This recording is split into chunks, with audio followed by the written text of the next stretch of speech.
Good afternoon. I want to welcome everyone to this September 29th meeting of the Audit Review Committee. I'll recognize we have in attendance members Wright, Hoskins, and Folda, as well as city staff and representatives from Hilton Burek. This meeting is being conducted under the direction of the emergency directives from the governor, and we'll call this meeting to order. We would like to begin with our first public comment portion of the meeting. Public comment during this portion of the agenda must be limited to matters on the agenda for action. Each person has up to 5 minutes to speak on a specific agenda item. If you would like to call in, the phone number to call is area code 702-589-9629.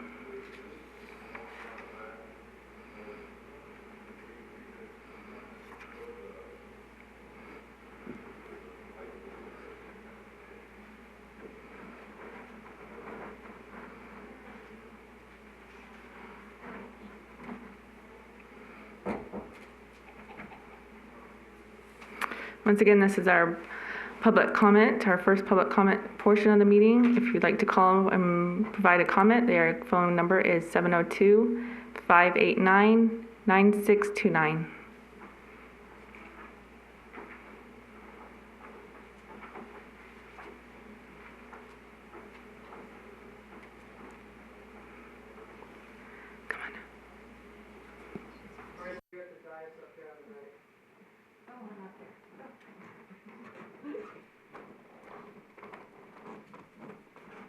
See my name and everything.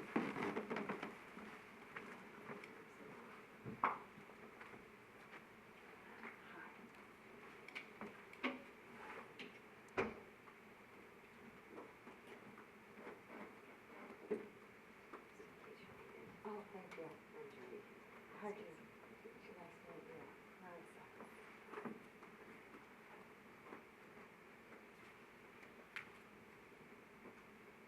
Allow another minute for the lag time for public comment. We'll allow another minute for provide time to call in. The phone number is 702-589-9629.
And I want to confirm we had no written comments provided for this meeting.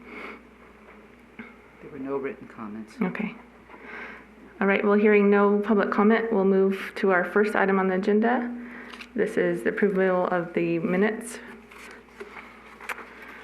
from the September 12th, 2018 Audit Review Committee. Do you have any discussion?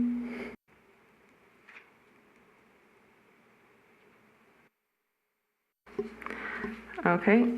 I don't think there was anyone on this audit review committee during this, maybe, Mr. Wright was on the committee during that audit review from 2018. Do I have a motion to approve the minutes? I'll make a motion to approve the minutes for September 12th, 2018. Can I have a second? I'll second it. All in favor? Aye. Aye. Any opposed? That will move on to the second item on the agenda. This is the introduction of Hinton Burek, the Boulder City Audit Team, and review of the 2019-20 audit process. Yes, we have Chad Atkinson with us today. He is the senior auditor for the audit team auditing the Boulder City financial records. He is with Hinton Burdick, and this is their third year performing the audit for Boulder City. And I'd like him to maybe go through some of the processes he's been going through with the staff over the last several months. Thank you, Diane. It's nice to be with you this afternoon, members of the Audit Committee. I've been introduced, and we're actually on site today doing the city audit. We started on Monday, and so we're kind of in the middle of doing the audit for fiscal year 2020. However, we started actually a few months ago in June. We had a pre-audit meeting with Diane and Rebecca, who have been very helpful in helping us plan the engagement. So we had a meeting in June, a pre-audit meeting, and then another one in August to do some follow-up items. A few on the committee have been involved in the auditing process before, and so I'll just kind of review the highlights, the high points here. So we've been doing some planning procedures, some risk assessment, trying to assess where we need to focus our efforts during our audit time here on site, what areas of concern maybe we have based on our history with the city, prior audit procedures performed, and then anything that we've just come across in the planning procedures. So we're in the middle of carrying out our audit approach for the city based on those risks, and anticipate that we'll be here at least until Thursday evening. We try to condense our audit work into 1 week, so we'll be here. If you drive by the city hall late at night, we'll be here kind of late at night, working into the late night hours to get those procedures performed. Things are going well so far, but again, we're just at the start, essentially, of the audit process. Once we wrap up our on-site field work, I'm assuming that we will have a few weeks to wrap up our review process of our work papers, and once that's completed, we will have a period of time where we'll prepare the city's comprehensive annual financial report, which is the financial statements that we'll present to the audit committee later on. So that's kind of the process that we're in right now. I know you may have some questions, and I think it's completely appropriate for the audit committee. The audit committee is the body that hires us to basically audit management, and so if you have any questions, I could entertain some of those now, and then also feel free to reach out to me via email or on the telephone if you have any particular concerns that you'd like us to address during our audit process. So, do you have any questions at this time? Thank you. I'll open up for any questions. Member Hoskins. Yes, I have a question for you. During a December 16, 2019 Utility Committee meeting, a citizen asked that the city reconcile information presented by the Utility Department staff to the December 31st manager's monthly report and the city's municipal financial software. The citizen stated there was a $20 million discrepancy among the reports. Could you look into this matter for us? Yes, if you have that information, you could provide that to me and I could review that. Yes. Thank you. That'd be appropriate to do. Thank you. Any other? No? Okay. Member Wright, do you have any questions? No? Okay. I did have a few questions just about your process and procedures. This is my first time on the audit review committee. So when going through the budget, I assume it's too time consuming to look through all the contracts that Boulder City has, but do you do some kind of review of contracts that we have and money that comes in and that we're following those terms of the contracts or the way that that money is allocated? Yeah, there is some limited contract review. I wouldn't say it's comprehensive, top to bottom, all contracts. But we ask for significant contracts each year, changes to those contracts that have taken place during the fiscal year. We try to include that in our audit approach. If you had, a specific contract or contracts that you were concerned about, we could certainly look into those. But I wouldn't say that we're looking at all contracts. It just wouldn't be cost benefit wise. We wouldn't be able to do that. So. And then, so do you kind of do a spot check, would you say, or just do ones that are brought to your attention? Yeah, we do. Ones that are brought to our attention, we'll definitely pay attention to. Otherwise, we're probably concerned with more of the significant contracts that are large dollar amounts. That's probably where we would focus our efforts. As you know, in an audit, we're trying to get the financial statements materially accurate. So we're going to be focused on the larger items to make sure we have everything dialed in. So. Okay.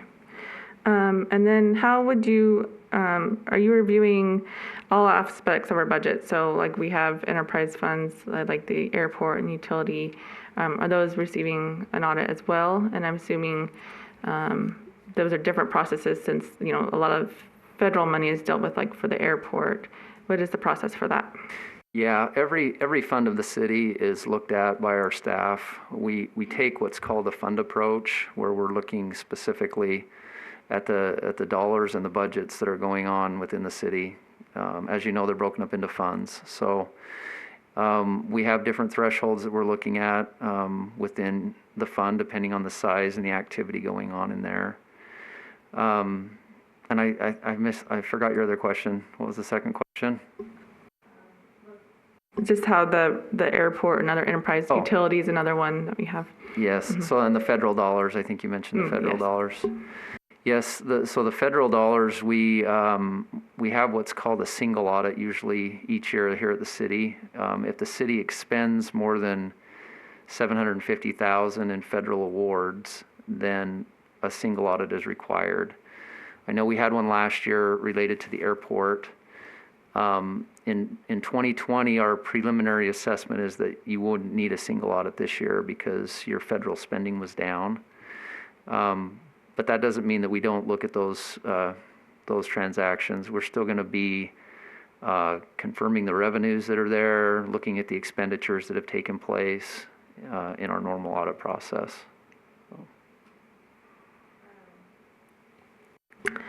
And then the city council had approved the creation of several new funds this year. So how do you look at that from year to year when new things are created and how those are done? What's that process? Yes, so they had, I believe there were 5 new funds that were created. And so first of all, you have to follow all of the guidelines for creation of a fund, which it looks like that's taken place here in the city council chambers. So we look at the resolutions there. We look at the purpose of the fund for why it was set up. We want to make sure that it's following the generally accepted accounting principles, that it's set up properly, following the accounting rules there.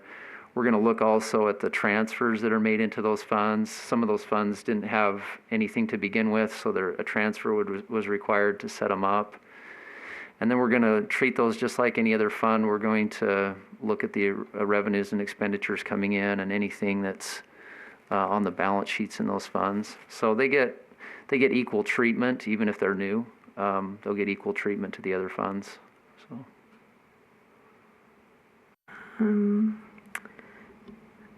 Is there any, do you look at the budget as just that year only, or do you look at it from year to year, like in comparison? Do you use any prior years, or just kind of look at this in the one scope?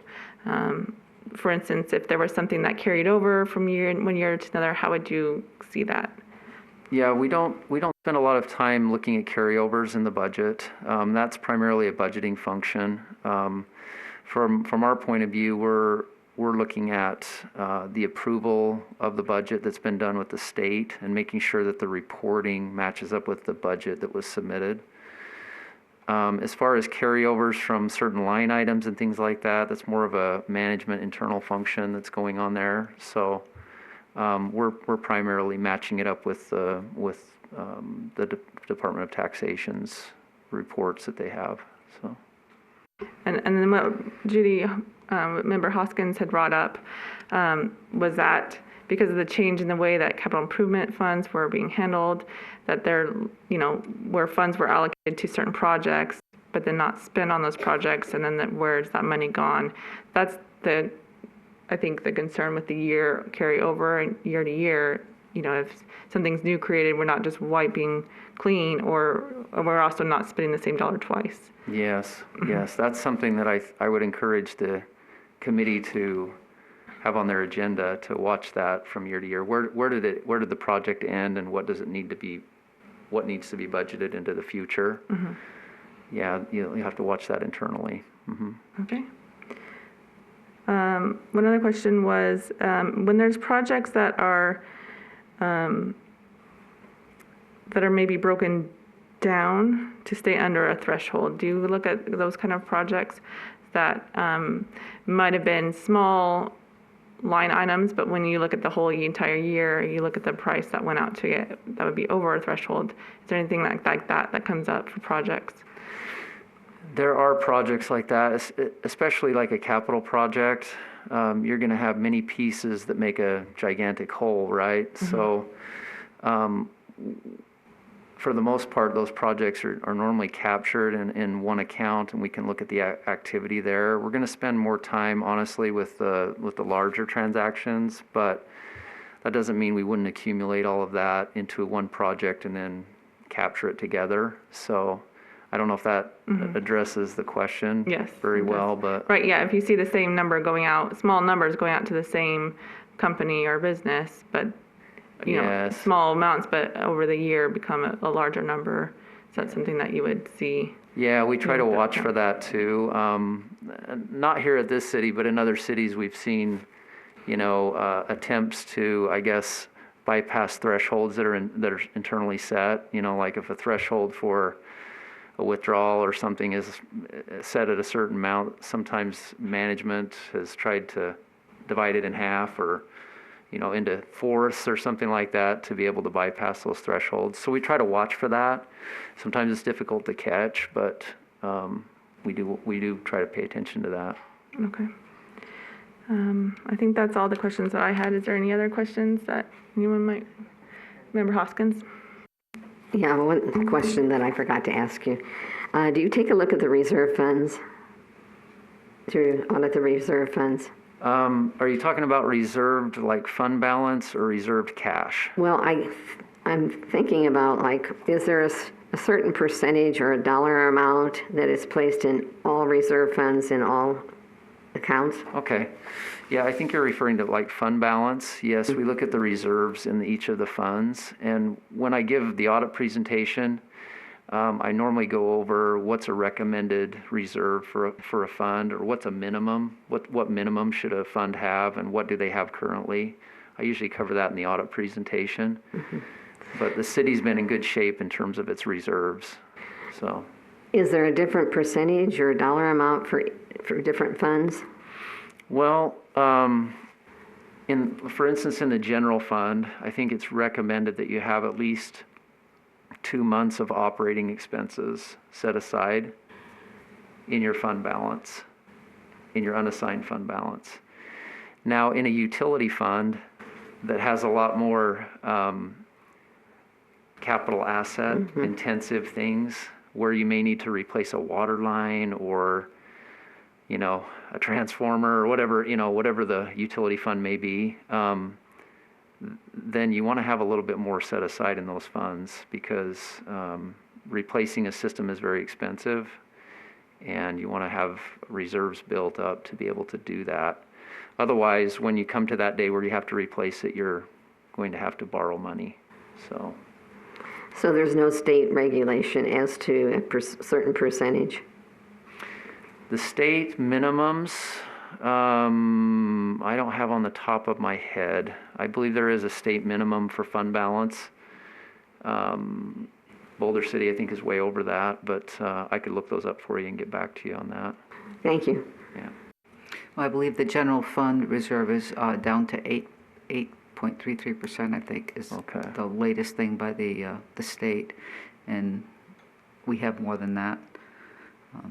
That's a little bit low for my liking, but I think that is all we have to have as a reserve. So 8.3%. I believe it is. I think Okay. they just recently changed that. Yeah, it seems like there was a resolution. I know that the schools just changed as well, so. Okay. Thank you for clarifying that.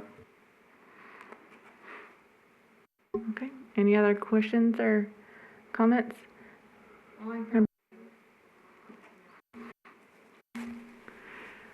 Obviously, I'm new on the committee. I'm curious how large your staff is and if you have any recommended reading for a newbie. Our staff, we have, our firm is made up of about 85 people, and we have approximately 30, it's right around 30 people that are involved in our audit process. And several of those are specialists, meaning that's all they do all year round, like myself. We're just focused on governmental auditing, so good staff. We appreciate them. As far as getting up to speed as a committee member, we have a local government seminar that we do every year. We'd invite you to attend that if you'd like. I send the invitations to Diane and to Rebecca, and we would love to have council members or committee members attend that as well. And then there is some reading that you could do on the GFOA, the Government Finance Officers Association, has a lot of pamphlets and brochures that they put out for elected officials, and they try to boil it down so that it's short, concise, and you can kind of get the breadth and depth of the auditing cycle condensed a little bit so you can get through it and then be effective as a committee member. So I'd probably recommend that. Thank you.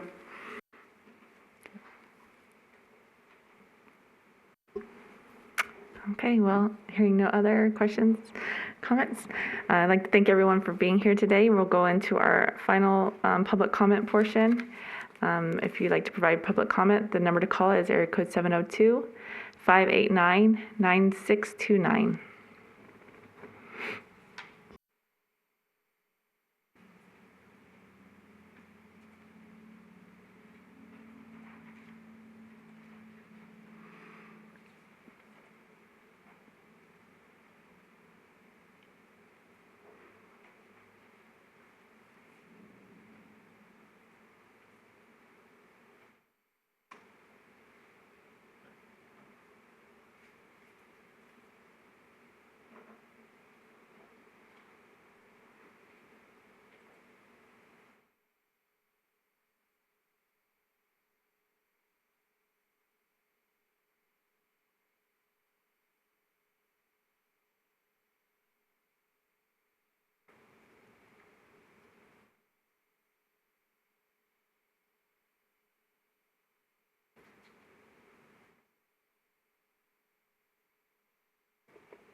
Once again, if you have public comment, the phone number is 702-589-9629.